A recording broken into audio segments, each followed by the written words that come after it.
시청자 여러분 안녕하십니까? 헬로티비 뉴스입니다. 은평구의 전통시장 활성화 사업으로 조성된 일명 핫플 점포가 3개월도 안 돼 모두 문을 닫았습니다. 수억 원의 혈세를 낭비하는 일이 되풀이되지 않으려면 사업 결과를 주민들에게 공개하는 책임 행정이 필요하다는 지적이 제기됐습니다. 손성혜 기자입니다. 은평구의 한 전통시장. 군데군데 빈 점포가 눈에 띕니다. 임시 휴업 안내문이 붙어 있고 관리비 등 각종 고지서가 널브러져 있습니다. 텅 빈 가게 테이블에는 먼지만 쌓여가고 있습니다. 은평구가 7억 원을 들인 방송 프로그램을 통해 조성된 가게들인데 석 달도 못 갔습니다.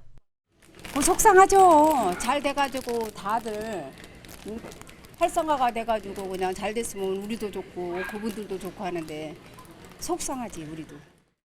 은평구에는 해당 사업에 대한 충분한 검토가 있었는지 의문이라며 예고된 행정 실패라고 질타했습니다. 사업의 실패를 행정 탓으로만 돌릴 수는 없지만 사전 분석이 부족했다는 지적입니다. 집행부가 추진하려는 이 홍보하는 70분, 2회분 방송에 총 7억을 쏟아부어야만 하는 큰 사업이었습니다. 기억하시겠지만 우리 구의회에서는 우려와 반대 의견이 많았습니다. 본 의원은 방송 이후 정산종합시장을 수회 방문하였습니다. 까베기 이발소, 구름호떡 한의원, 핫바 목욕탕, 전마터, 맛집 4개, 메뉴도 4개 지금은 남아 있습니까? 황재원 의원은 5분 발언을 통해 실패를 반복하지 않기 위해선 책임 행정이 필요하다며 해당 사업의 결과를 국민에게 투명하게 공개해야 한다고 주장했습니다. 사업을 추진할 때는 기대 효과 홍보를 대대적으로 하는 만큼 추진 결과에 대해서도 은평구민께 공개 보고해야 할 것입니다. 공개와 평가가 집행부뿐만 아니라 우리 구의회에게도 해초리가 될 수 있겠지만 실패의 반복을 막는 책임 행정의 실천이 될 것입니다. 한편 은평구는 빈 점포 활용 방안 마련을 위해 전문가 자문을 구하고 민간 협의체를 구성했습니다. 빈 점포 팝업 스토어 활용, 체험형 콘텐츠 개발 등 상권 활성화를 위한 단계별 사업 추진 방안을 강구해 나간다는 방침입니다. 헬로티비 뉴스 손성혜입니다. 은평구가 다음 달부터 모아센터를 통해 제공하는 공공서비스를 확대 시행한다고 밝혔습니다. 모아센터는 노후한 저층 주거지의 주택관리 서비스를 제공하는 마을관리사무소로 은평구에는 4곳이 있습니다. 구는 기존 방문 손잡이, 전등, 수도꼭지 수리에 더해 방충망 보수와 냉장고 코일 청소 서비스를 추가했습니다. 서비스 대상은 기초생활수급자, 차상위 계층, 한부모 가정, 65세 이상 고령자 등이며 전화나 방문을 통해 신청할 수 있습니다. 은평구가 다음 달부터 이동 노동자를 대상으로 생수 나눔 캠페인을 합니다. 생수 나눔 캠페인은 여름철 폭염 속에서 일하는 이동 노동자의 건강을 위해 마련된 것으로 1인당 1병씩 제공합니다. 생수는 7월 1일부터 은평구 노동자 종합지원센터에서 받을 수 있습니다. 생수 수령 가능 시간은 오전 11시 30분부터 오후 5시까지며 배포 장소를 안내하는 얼음물 지도는 은평구 노동자 종합지원센터 누리집에서 확인할 수 있습니다. 설치된 지 30년이 지난 양천구 양원보도육교에 승강기가 설치되는 등 시설 보수 공사가 완료됐습니다. 양천구는 지난해 9월부터 보수 공사를 실시해 낡은 계단은 철거하고 육교 양편에 승강기 2대를 설치했습니다.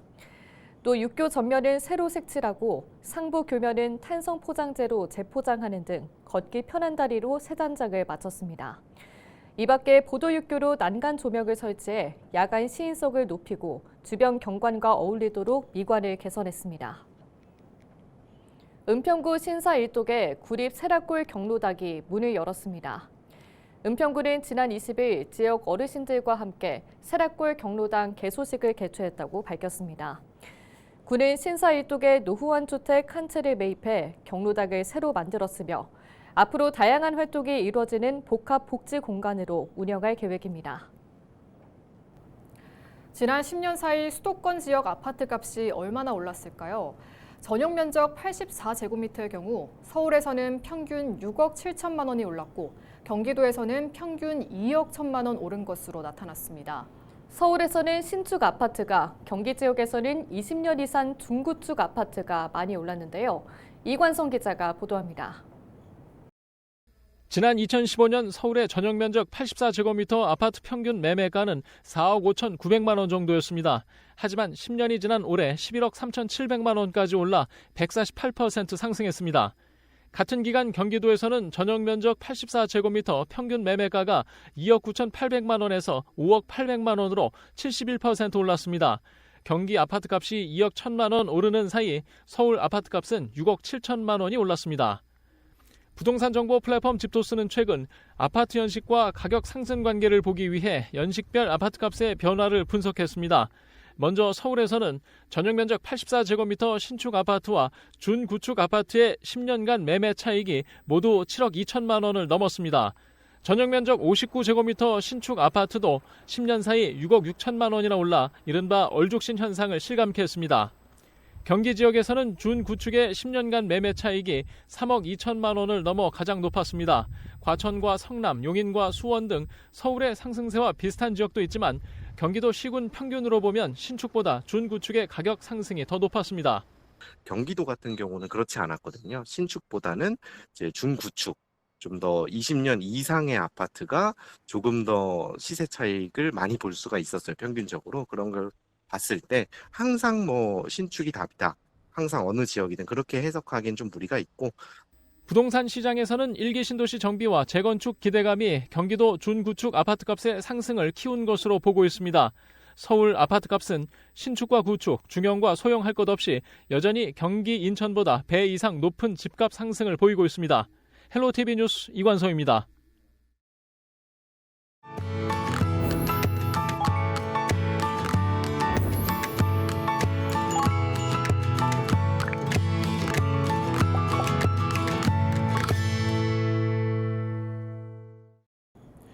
케이블 TV 공동기획 우리 동네 영웅 시간입니다. 서울 성북구에는 단돈 3,000원으로 김치찌개와 밥, 반찬을 무제한으로 먹을 수 있는 청년 밥상 문간이 있습니다. 배고픈 청년들을 위해 한 신부님이 운영하는 식당인데요. 그 따뜻한 이야기를 딜라이브 최다혜 기자가 전해드립니다. 성북구 정릉시장에 위치한 한 식당입니다. 보글보글 끓는 김치찌개에는 고기와 두부, 라면 사리까지 푸짐하게 들어 있습니다. 함께 먹는 밥과 반찬은 무한 리필입니다. 이 식사 한 끼의 가격은 단돈 3,000원, 이른바 3,000원의 식당입니다. 가격이 싼데 맛이 있어서 자주 오는 것 같아요. 요즘 물가가 많이 비싼데 되게 저렴하고 배부르게 먹을 수 있어서 많이 이용하는 것 같아요. 밥이랑 반찬 같은 것도 무제한으로 리필을 먹을 수 있어서 되게 좋은 것 같습니다. 이 식당을 연 이는 이문수 신부입니다. 평소 청년 문제에 관심이 많았던 이문수 신부는 굶주리다 세상을 떠난 한 청년의 뉴스를 접하고 이 식당을 열었습니다. 서울에 있는 고시원에서 생활하던 한 청년분이 굶주림으로 세상을 떠났다는 이야기를 듣고 청년들을 위한 식당이 있으면 좋겠다라는 그런 제안을 주셨어요. 그래서 시작하게 됐습니다. 매일 이곳을 찾는 손님은 대학생부터 어르신까지 하루 평균 150여 명. 한 그릇을 판매할 때마다 약 2,000원의 적자가 발생하지만 학생들이 비용 부담 없이 식사하는 모습을 보면 그만한 보람은 없습니다. 남학생들이 제일 밥을 많이 먹거든요. 평균 한 사람당 한 3그릇 정도 먹어요. 그래서 이제 그 중학생들이 와서 이렇게 먹는 거 보면 괜히 흐뭇했던 그런 기억도 나고 집에 가서 밥 먹듯이 그렇게 편안하게 올 수 있는 그런 곳이었으면 좋겠다는 생각을 합니다. 어려운 여건 속에서도 청년밥상 문간이 지속될 수 있었던 건 도움을 주는 이웃들이 있었기 때문입니다. 자원봉사자들이 나서 운영을 돕고 있고 라면 회사에서 라면 사리를, 김치 회사에서 김치를 후원하고 있습니다. 특히 청년을 위한 따뜻한 마음은 종교의 벽도 뛰어넘었습니다. 3,000원 식당이 운영에 어려움을 겪고 있다는 이야기를 들은 한 스님은 매달 10kg의 쌀을 후원하고 있습니다. 처음 시작했을 때는 조금 어려웠다는 얘기를 들었어요. 이걸 듣고 저도 뭐 별 크게 뭐 보탬은 안 되겠지만은 조금이라도 도움이 된다면은 동참하겠다고 그렇게 해서 또 역할도 많이 하시고 청년 문관도 열심히 하시고 그 모습이 좋아서 신부님과 그냥 격의 없이 이렇게 인연의 시작이 된 것 같습니다.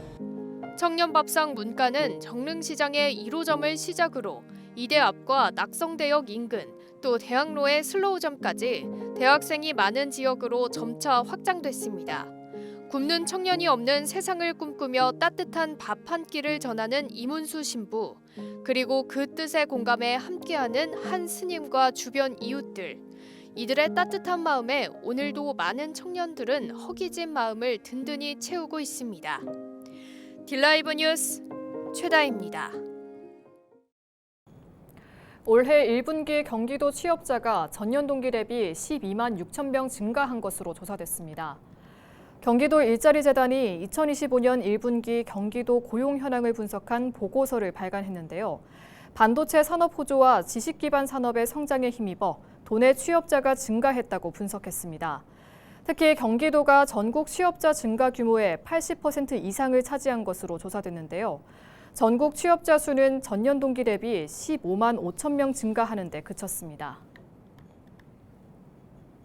경기도가 집중호우로 인한 침수 피해를 막기 위해 시군에서 관리하는 소하천의 준설에 50억 원을 긴급 지원한다고 25일 밝혔습니다.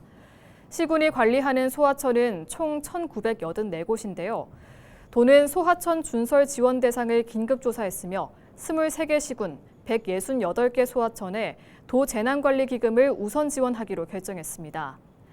도 관계자는 열악한 시군의 재정 여건 때문에 하천 내 퇴적물을 제때 제거하지 못해 통수 능력이 저하된 상태라며 호우와 태풍을 앞두고 긴급한 조치가 필요한 상황이라고 설명했습니다. 오는 9월 정식 취항을 앞둔 한강버스가 다음 달 1일부터 시민 체험 탑승을 시행합니다. 시민 체험 탑승은 매주 화요일과 목요일은 오후 1시와 저녁 7시, 토요일은 오후 1시에 여의도와 잠실 방면으로 운행됩니다. 탑승을 원하는 시민은 탑승 체험 신청 누리집에서 이름과 성별, 연락처 등을 등록하면 됩니다. 한강버스는 오는 8월 23일까지 시민 체험 탑승을 마무리하고 오는 9월 중 정식 운항을 통해 마곡과 여의도 뚝섬과 잠실 등 7개 선착장 31.5km를 오가게 됩니다. 경기도가 연천군 백합광장에서 2025년 군마 넷클리스 기념 행사를 개최했다고 25일 밝혔습니다. 넷클리스는 한국전쟁 당시 미 해병대 소속으로 참전한 우리나라 말로 연천군 백학면 일대에서 활약했는데요. 51회에 걸쳐 386발의 탄약을 수송한 공로로 미 해병대 하사 계급을 부여받았습니다. 도는 안보의식 고취와 한미 동맹의 상징성을 높이기 위해 행사를 마련했습니다.